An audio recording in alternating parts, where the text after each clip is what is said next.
suis un agent de sécurité dans mon entreprise depuis plus de 2 ans maintenant. Mais le travail que fait mon entreprise n'est pas votre travail ordinaire. Pour le dire simplement, mon entreprise accepte des tâches qu'aucune autre entreprise de sécurité ne voudra. Cela inclut les affectations à haut risque qui entraînent souvent la mort des membres du personnel ou l'abandon de leur poste. Laisse-moi prendre par le haut. Quand j'ai commencé à travailler ici, ils ont passé un très long moment à expliquer les dangers potentiels auxquels je serais confronté. Ils m'ont également fait signer une NDA et une série d'autres documents affirmant que si quelque chose m'arrivait, la société ne serait pas tenue pour responsable. Ils ont expliqué que le travail est risqué, mais aussi bien payé. Je suis sans emploi depuis un moment, et je sautais sur l'occasion, peu importe les risques. Contrairement à la plupart des autres entreprises, ils m'ont fait lire toute la NDA à voix haute, et que je connaissais toutes les règles. Certaines des choses que j'ai lues m'ont fait penser au début que c'était une blague. Mais alors j'ai vu que mon supérieur était mort sérieux. Mon travail consistait essentiellement à fournir un soutien aux gardes et des autres postes par le biais de communication et à patrouiller le périmètre dans lequel j'étais posté. Notre siège social se trouvait maintenant dans un immeuble de bureaux où plusieurs sociétés louaient des bâtiments adjacents. Je travaillais surtout la nuit, avec les matins occasionnellement. Les règles étaient les suivantes. Je devais faire un tour complet du complexe et de tous les bureaux, à l'exception du bâtiment 4, le centre des appels. Je ne devais pas m'approcher du bâtiment 4, en aucune circonstance, peu importe ce que j'ai entendu de l'extérieur. Même si je voyais quelqu'un à l'intérieur depuis les fenêtres, je ne devais pas m'engager. Quand j'ai demandé plus de détails, ils ont refusé de me répondre, déclarant que je devrais simplement obéir à leurs ordres si j'appréciais ma vie. Maintenant, les gens ont un travail normal, de 9 à 5, dans cet immeuble, et rien ne semble se tromper pendant la journée. Cependant, quand je pose la question aux employés, à mon travail du matin, ils semblent tous ne rien savoir, ou trouver soudainement un prétexte pour mettre fin à la conversation. Pour le bâtiment 6, la société de conception, les règles étaient encore plus étranges. Voici ce que le chef m'a dit. Dans le bâtiment 6, vous pouvez parfois rencontrer quelqu'un, une femme, pour être plus précis. Elle va essayer de commencer une conversation avec vous. Il est impératif que vous ignorez sa présence à tout prix. Elle essaiera de vous parler, de vous narguer, mais elle ne vous gênera jamais. Une règle extrêmement importante à retenir. Et je ne saurais trop insister sur ce point. Et que si vous la voyez dans le bâtiment, ne courez pas, et ne sortez pas du bâtiment avant de terminer votre balayage. Croyez-moi, elle saura. Faites le balayage comme vous le feriez normalement. Vérifiez chaque pièce, puis sortez tranquillement, en l'ignorant de tout le long. Elle deviendra de plus en plus agitée et violente, pourrait même essayer de vous effrayer. Vous dire qu'il y a quelque chose derrière vous, de manière très convaincante. Juste l'ignorer. Si tu ne... Bien. Tu ne veux pas savoir ce qui va arriver. Ce qui est arrivé au dernier gars. Depuis, j'ai rencontré la femme, une fois, et c'était une expérience exténuante et déchirante, dont je préférais ne pas parler. Une autre règle dont je devais me souvenir était de ne pas ouvrir la porte entre les heures de 22h à 7h du matin.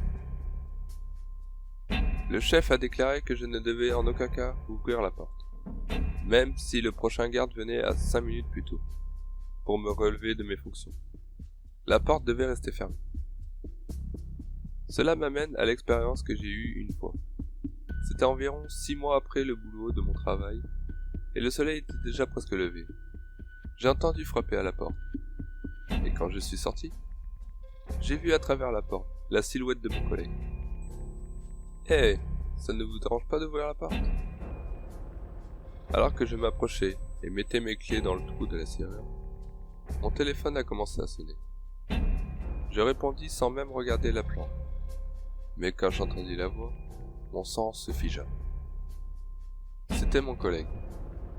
Hé, je vais être en retard de 30 minutes aujourd'hui. Désolé mec. Je raccrochai et réalisai alors qu'il était 6h50. Je fixai la silhouette de l'autre côté de la porte, qui se mit soudain à frapper à la porte, demandant à être laissé entrer. Déclarant qu'il avait perdu son téléphone portable et qu'il était le véritable collègue du travail, je me suis retiré dans la salle de garde et j'ai attendu ce qui semblait être une éternité, jusqu'à ce que les coups aient cessé. En réalité, cela ne dura que jusqu'à 7h du matin. C'était toutes les règles que je devais suivre dans mon propre poste, et la plupart du temps, cela se passait sans accident. Cependant, j'ai entendu des histoires d'autres collègues. Comme je suis en contact avec des gardes d'autres postes, l'un d'entre eux m'a raconté cette histoire. Il travaillait comme gardien dans un immeuble résidentiel, et lui, un vieil homme qui y habitait l'appela pour qu'il vienne chez lui. Il n'a pas expliqué ce qu'il n'allait pas. Il lui a simplement dit d'y aller. Alors, il l'a fait. Quand il est arrivé à l'appartement, la femme du vieil homme pleurait, affirmant que son mari était mort. Le garde a essayé de la convaincre que son homme était bien vivant, et l'avait effectivement amené là-bas. Mais lorsqu'il s'est retourné, le vieil homme était parti. C'est alors qu'il vit le cadavre du vieil homme assis sur sa chaise, près de sa femme en pleurs. Il a quitté la même nuit. Une autre chose effrayante s'est produite dans une ferme où des gardes sont postés dans notre entreprise. Un gars du nom de Jeff, qui travaillait là-bas, m'a raconté sa propre expérience, qui l'a obligé à fuir son poste au milieu de la nuit. Donc, apparemment, la ferme était vide à ce moment-là.